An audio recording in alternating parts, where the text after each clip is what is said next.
Hello students, welcome to my class. My name is Ajay Pandey. Today we are going to study about Einstein's mass energy relation. इस video में हम Einstein का मास energy relation, mass defect, binding energy और binding energy curve के विषय में study करेंगे। इनसे रिलेटेड क्वेश्चंस कैसे राइज होते हैं, उनका आंसर हम किस तरह से देते हैं और न्यूमेरिकल्स को कैसे सॉल्व करते हैं, इन सब के विषय में स्टडी करने वाले हैं। Einstein's mass energy relation. First I would like to start Einstein's mass energy relation. Before Einstein's time, that was 1905। Einstein's time जो था वो है 1905। Before Einstein's time 1905, it was assumed that mass and energy both are two different entities, and we study two laws of conservation.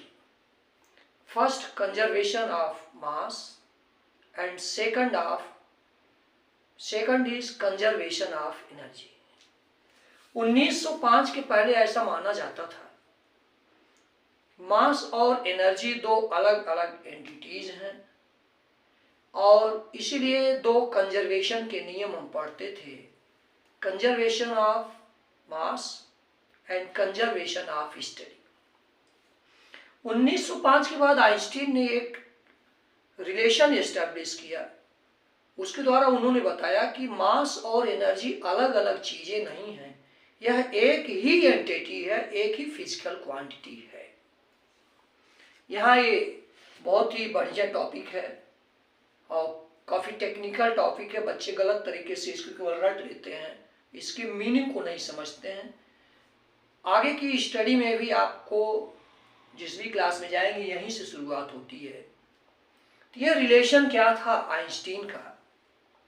उन्होंने बताया कि mass और energy दो अलग अलग राशियां नहीं हैं, दो अलग अलग क्वांटिटीज नहीं हैं, ये दोनों एक ही क्वांटिटी हैं। और इसको उन्होंने एक रिलेशन से रिलेट किया, E = mc², where m is mass and c is speed of light। एक एक प्रश्न का उत्तर हम आपको देंगे और ये कैसे मतलब संभव है, इसकी बेसिक को आपको हम समझाएंगे। इस रिलेशन को क्यों लिया? पहला उत्तर एक c² ही क्यों, इसको क्यूब क्यों नहीं लिया? Why c² and not c³ and other power c4, कुछ इस तरह से क्यों नहीं लिया? पहला क्वेश्चन एराइज होता है। यहां से सबसे पहले जो है उन्होंने इसका उत्तर ये है, डायमेंशनल इक्वेशन बैलेंस करने के लिए उन्होंने c² लिया। डायमेंशन ऑफ एनर्जी, पहला उत्तर आपका आप जानते हो, डायमेंशन ऑफ एनर्जी।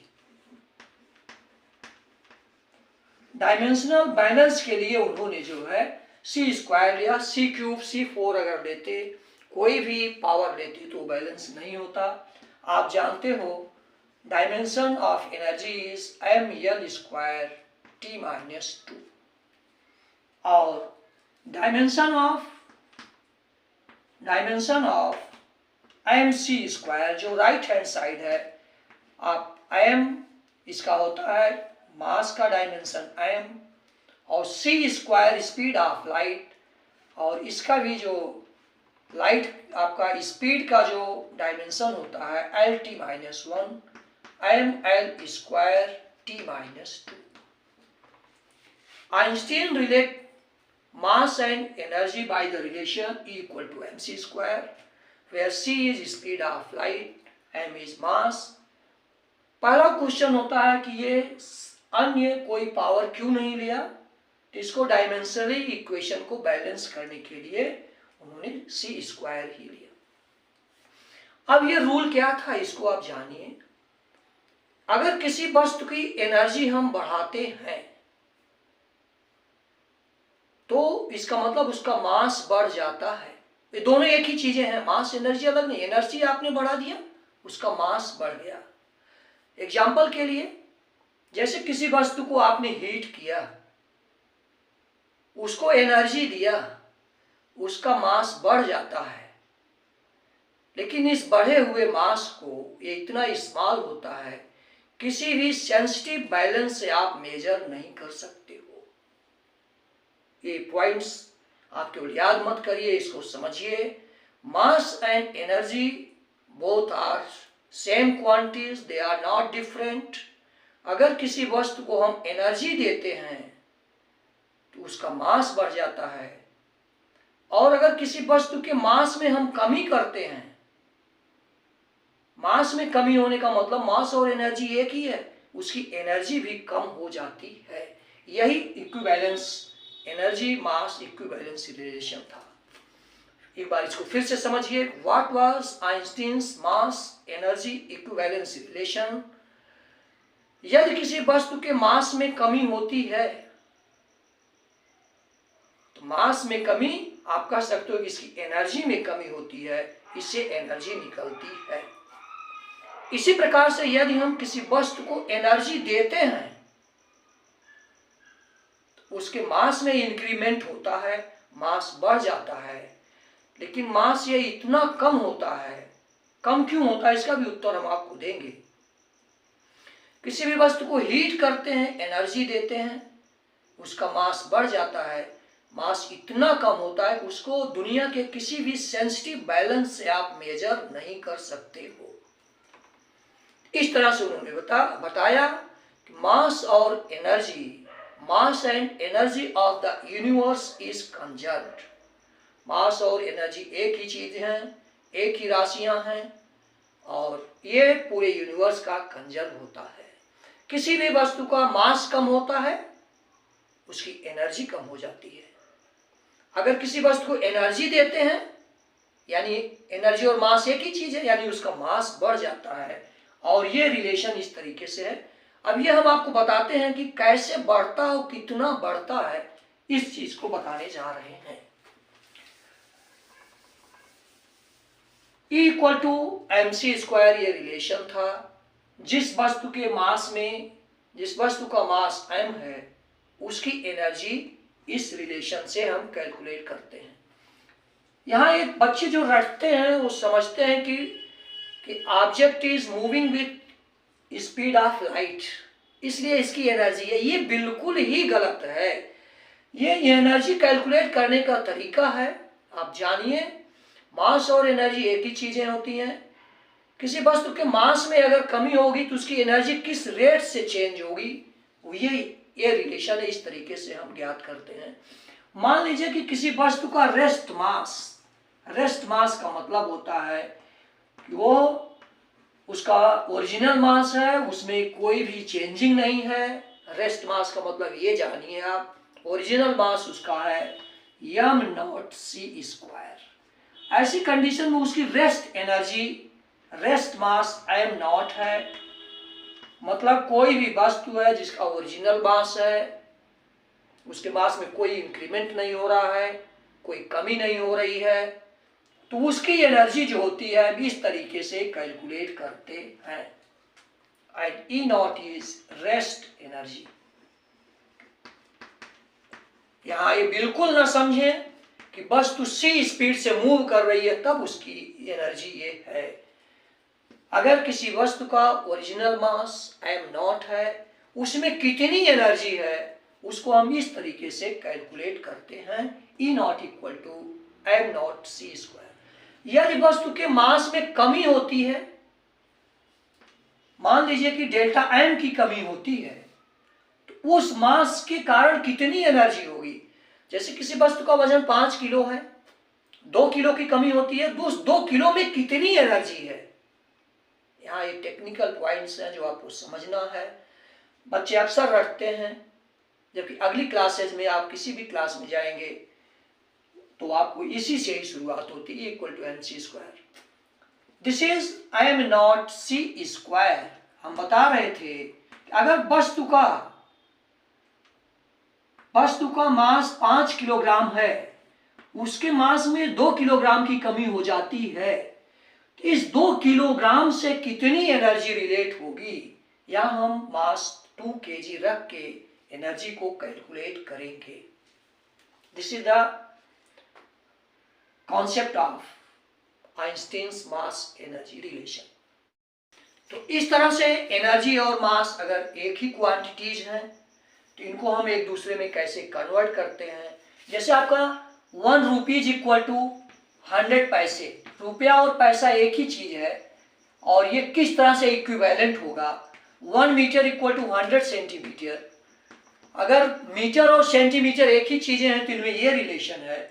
आखिर मास और एनर्जी एक ही चीजें हैं तो 1 किलोग्राम इक्वल टू कितनी एनर्जी होगी, इसको हम कैसे रिलेट करें, कैसे कैलकुलेट करें। आपसे पूछा जा सकता है कि 1 kg इक्वल टू कितनी एनर्जी, कितनी जूल एनर्जी होती है, कितनी इलेक्ट्रॉन वोल्ट होती है, या कितनी मिलियन इलेक्ट्रॉन वोल्ट होती है, क्वेश्चन आपसे पूछा जाता है। तो इस तरह से अगर दोनों एक ही चीजें हैं, रुपया पैसा एक ही चीजें हैं, तो इनको हम रिलेट करें कि आखिर कितना होगा। तो 1 kg मास को हम जूल में कन्वर्ट कर रहे हैं, तो ये हो जाता है E इक्वल टू मास जो है 1 kg और C speed of light 3 × 10⁸ metre पर सेकंड, और ये हो जाता है 9 × 10⁻16 और एनर्जी की यूनिट होती है joule. 1 kg equal to 9 × 10⁻16 joule. इसी तरह से आपसे पूछा जाए कि 1 यूनिट मास के बराबर कितनी एनर्जी होती है, क्वेश्चन आपसे पूछा जाएगा। 1 यूनिट मास कितने जूल या मिलियन इलेक्ट्रॉन वोल्ट के बराबर होता है, ये क्वेश्चन वेरी इंपॉर्टेंट आपसे पूछा जाता है। ये आपको हम कैलकुलेट करके दिखा रहे हैं कि 931.5 मिलियन इलेक्ट्रॉन वोल्ट होता है। कैसे होता है? इस तरह से अगर आपको 1 यूनिट मास, 1 kg मास को आपने कन्वर्ट किया, 1 यूनिट मास को एनर्जी में कन्वर्ट करें, ये क्वेश्चन आपसे पूछा जाएगा। तो कैसे करते हैं इसको आप ध्यान दीजिए। 1 kg मास को अगर 1 यूनिट में हम अगर कन्वर्ट करते हैं तो इसको एवोगैड्रो नंबर से डिवाइड करते हैं। 6.02 एवोगैड्रो नंबर है ये, और इसकी संख्या होती है 6.02 × 10⁻26।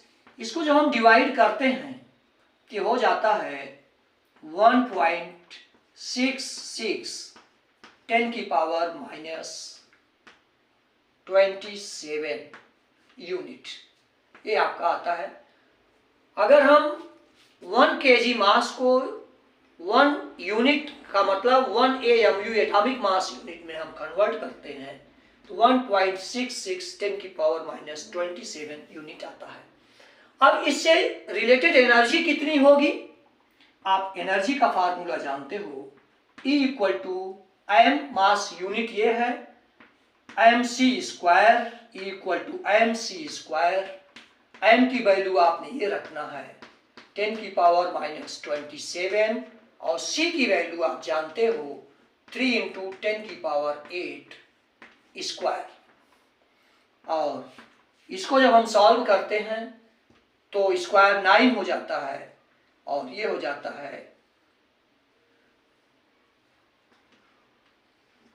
1.49, अप्रॉक्सीमेट वैल्यू हम लिखते हैं 1.49 इंटू, और ये हो जाता है आपका -10। इसको आप कैलकुलेट करते हैं 1.49 इंटू 10⁻10, ये हो गया। अब ये आता है आपका जूल में। अगर इसको हम इलेक्ट्रॉन वोल्ट में कन्वर्ट करते हैं, इलेक्ट्रॉन वोल्ट में जब हम कन्वर्ट करते हैं तो इसको डिवाइड करते हैं 1.49 10⁻⁻10 अपान इलेक्ट्रॉन वोल्ट, जो इलेक्ट्रॉन का चार्ज होता है उससे हम इसको डिवाइड करते हैं 10⁻19। और ये टोटल जब कैलकुलेशन हम करते हैं तो ये आपका आता है 931.5 into 10⁻6 electron volt, that is 931.5 million electron volt. ये आपसे पूछा जाएगा क्वेश्चन में, energy related with 1 unit mass. ये क्वेश्चन न्यूमेरिकल में भी इसका यूज करते हैं। This is the energy related with 1 unit mass. Next है, आपको पढ़ना है मास डिफेक्ट। नेक्स्ट टॉपिक है मास डिफेक्ट।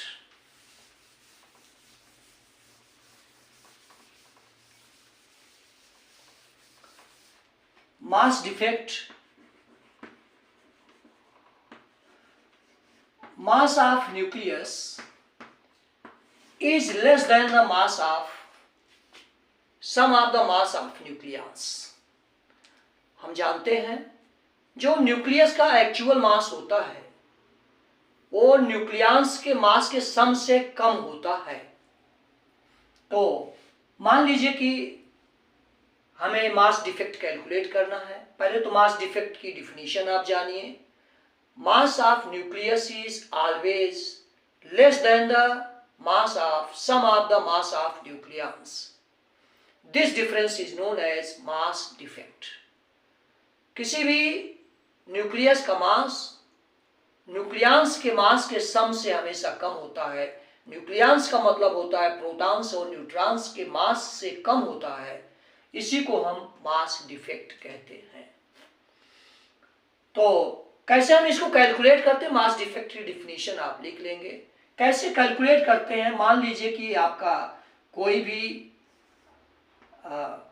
ये आपका एटम है और इसका जो मास है वो कोई भी न्यूक्लियस, आप इसको ऐसे लिख लीजिए, एक्स से डिनोट कर रहे हैं और इसका एटॉमिक नंबर जेड है और आपका एटॉमिक मास ए है।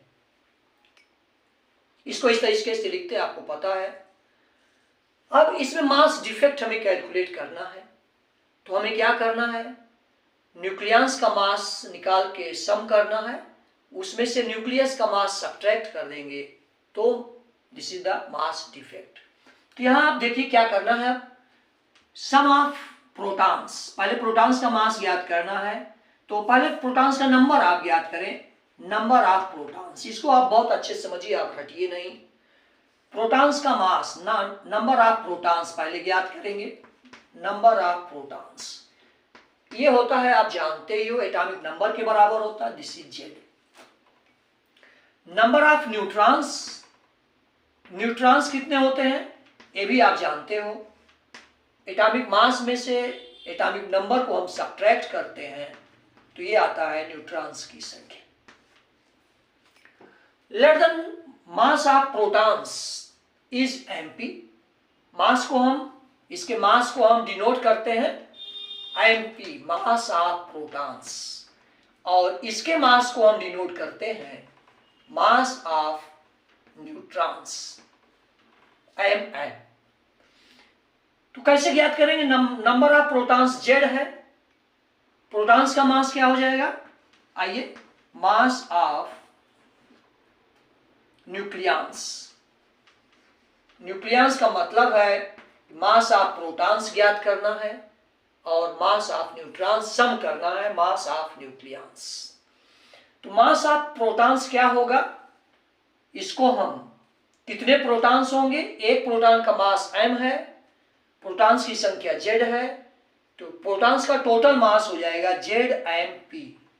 ZmP यहां ध्यान दीजिए, बहुत अच्छे तरीके से आपको हम समझा रहे हैं।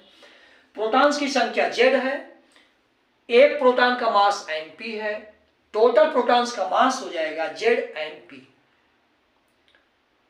एक न्यूट्रॉन का मास mn है, यहां लिख रहा हूं, Mn,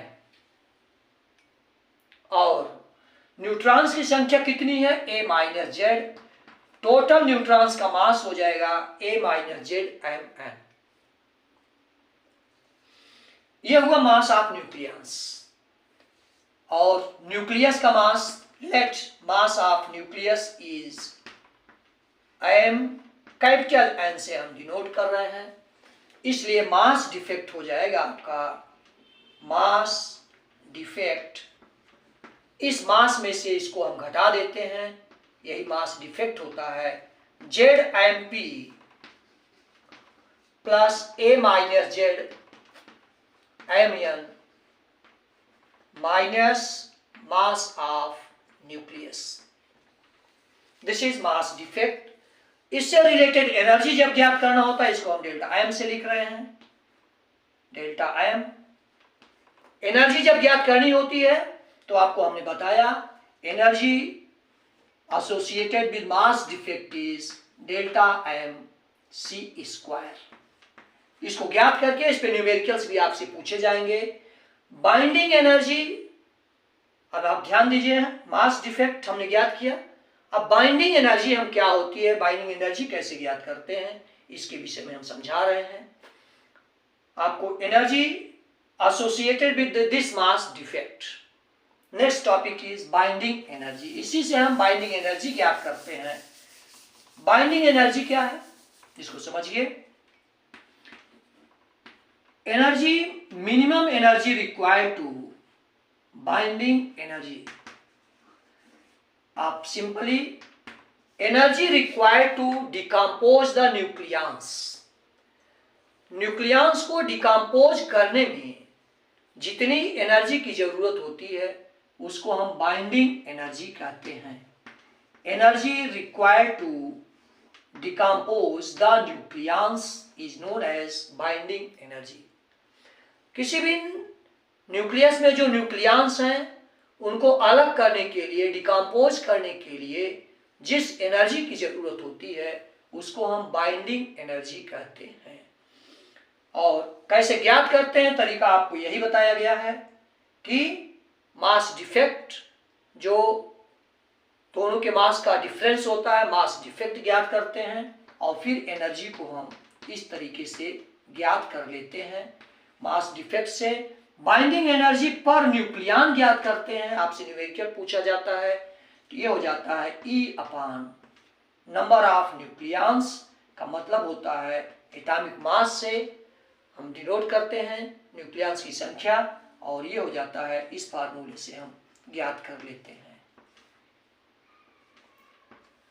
तो this is more about binding energy. इस वीडियो में हमने आपको बताया है कि मास एनर्जी इक्विवेलेंस रिलेशन क्या होता है, इस पे न्यूमेरिकल्स कैसे पूछे जाते हैं, मास डिफेक्ट क्या होता है और कैसे इसको कैलकुलेट करते हैं, और बाइंडिंग एनर्जी को कैसे कैलकुलेट करते हैं। इस पे न्यूमेरिकल्स आपसे पूछे जाएंगे कि जैसे कोई न्यूक्लियस है वो टूटता है, आप उसकी बाइंडिंग एनर्जी ज्ञात करिए। तो हमने मास डिफेक्ट ज्ञात करना है, पहले उस न्यूक्लियस का मास ज्ञात कर लेना है, टूटने के बाद उन दोनों का मास ज्ञात कर लेना है, उन दोनों का सम कर लेना है, फिर मास डिफेक्ट ज्ञात कर लेते हैं, और मास डिफेक्ट ज्ञात करने के बाद जो है इस फार्मूले से हम बाइंडिंग एनर्जी पर न्यूक्लियन ज्ञात कर लेते हैं। तो इसमें आपसे जो क्वेश्चंस पूछे जाएंगे, चैप्टर को एक बार थोड़ा सा हम समराइज कर रहे हैं, जो क्वेश्चंस आपसे पूछे जाएंगे। पहला आपका ये होता है, आपने पढ़ा था कि जो रेडियस होती है, radius of nucleus is directly proportional to cube root of atomic mass. इस पे न्यूमेरिकल पूछा जाता है। दो रेडियस दे दी गई, दो एटॉमिक मास, उसमें पूछा गया, एक पूछ लिया जाएगा इसका क्या होगा, तो आपने इस फार्मूले का उपयोग करना है। इसमें कैसे क्वेश्चंस पूछे जाएंगे हमसे, आपको हम बता रहे हैं। A1 अपान A2 की पावर 1 अपान 3, इस तरीके से हम ज्ञात कर लेते हैं। R1 इसका उपयोग किया जाएगा।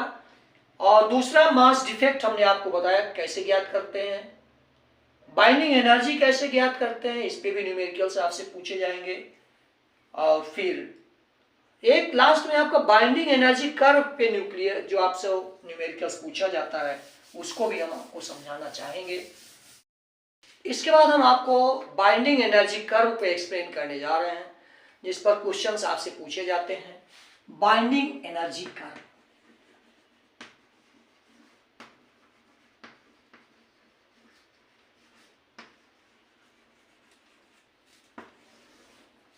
पहले इस कर्व को हम ड्रा करते हैं, उसके बाद आपको एक्सप्लेन करते हैं।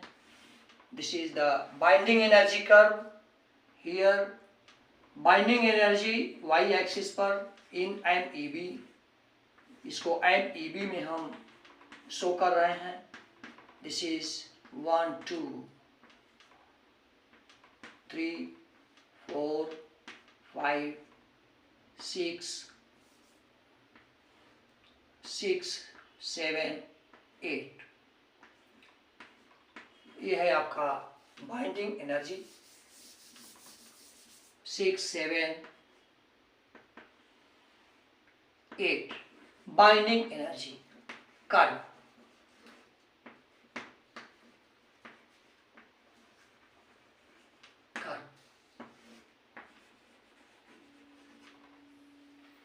तो ये कर्व जो है हम पहले प्लॉट करते हैं, फिर आपको एक्सप्लेन करते हैं। इस एक्सिस पर मास नंबर,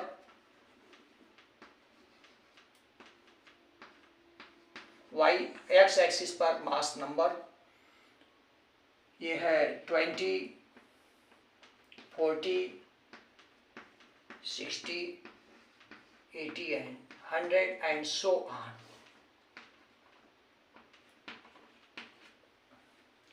तो ये ग्राफ जो होता है, यहाँ से हाइड्रोजन का जो आइसोटोप है ड्यूटेरियम से शुरू करते हैं। Binding energy is the measure of stability, जो लाइनें आपको यहाँ लिखनी है। Binding energy is the measurement of stability, greater is the binding energy, greater is the stability of nucleus. Stability जो होती है, बाइंडिंग एनर्जी स्टेबिलिटी का मेजरमेंट होता है। यहाँ से सबसे पहले जो ड्यूटेरियम होता है, इसकी बाइंडिंग एनर्जी 1 मिलियन इलेक्ट्रॉन होती है, 1 मिलियन इलेक्ट्रॉन वोल्ट होती है। और ये बहुत तेजी से binding energy increases rapidly for lighter nuclei, ये शुरू में बहुत तेजी से यहाँ बढ़ती है।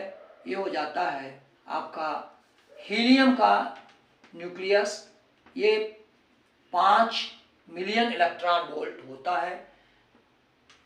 Binding energy increases rapidly from deuterium to helium, बहुत तेजी से बढ़ती है। इसके बाद इस पे कुछ पीक्स मिलती हैं, कुछ डिक्रीजेज होती हैं। तो ये इस तरीके से आपका ये 20 के नीचे के आपके एटॉमिक मास के ग्राफ दिखाए जा रहे हैं। और ये फिर जो है यहाँ पर लिथियम का होता है, और इस पे फिर तुरंत काफ़ी पीक्स आती हैं, और ये लगभग 7.68 मिलियन इलेक्ट्रॉन वोल्ट के आसपास पहुंचता है। इसको हम पहले प्लॉट कर रहे हैं, फिर आपको समझाते हैं। फिर इसमें कुछ वेरिएशंस होते हैं। ये आपका कार्बन का होता है, कार्बन, फिर नाइट्रोजन पर कुछ डिक्रीज होता है, और ये फिर बढ़ता है नाइट्रोजन। नाइट्रोजन यहाँ होता है, और यहाँ ऑक्सीजन का बाइंडिंग एनर्जी फिर approximate 8 million electron volt. This is the carbon and this is the oxygen, 6 और 8। और इसके बाद जो है फिर ये थोड़ा सा इंक्रीज करने के बाद, जब 80 के बाद हम इंक्रीज करते हैं, तो ये बाइंडिंग एनर्जी डिक्रीज करने लगती है, और इसका मतलब होता है कि न्यूक्लियस अनस्टेबल है। This is ferrous.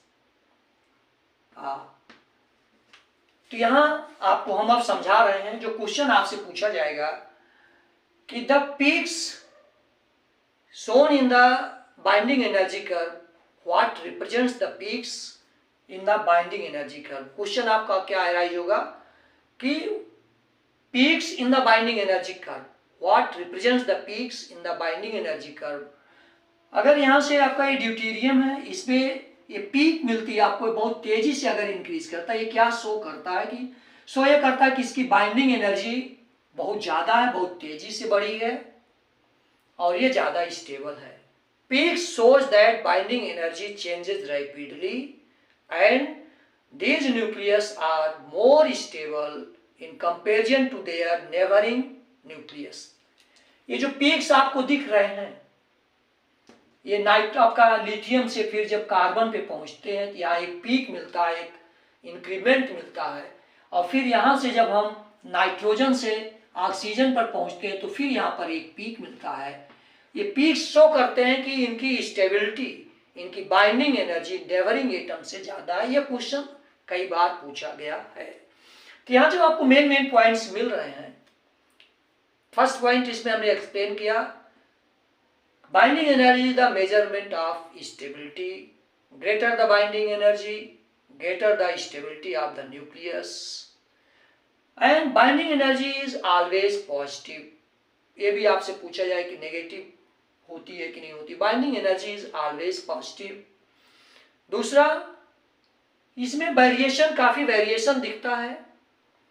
इसमें जो पीक्स दिखते हैं वो ये शो करते हैं कि वो अपने नेबरिंग एटम से ज्यादा स्टेबल हैं, और इस तरह से जब हम 20 के बाद जब हम बढ़ते हैं 56 तक बढ़ते हैं तो ये इंक्रीज करती है। ये शो करता है कि यहाँ तक के 56 के बेलो जो एटॉमिक मास वाले आपके न्यूक्लियस है वो स्टेबल हैं, और इसके बाद जब हम 56 के बाद जो बाइंडिंग एनर्जी कैलकुलेशन करते हैं तो वो डिक्रीज करती है, जो ये शो करता है कि इसके बाद वाले न्यूक्लियस जो हैं अनस्टेबल हैं, वो रेडियो एक्टिव हैं। तो इस तरह से हमने आपको बाइंडिंग एनर्जी का इस वीडियो में न्यूक्लियस को कम्प्लीटली डिस्क्राइब किया है। उम्मीद करते हैं कि आपको हमारा वीडियो बहुत पसंद आया होगा। आप इसको ज़्यादा से ज़्यादा लाइक, सब्सक्राइब और शेयर करें। बेल आइकन का बटन दबाएं ताकि आपको नोटिफिकेशंस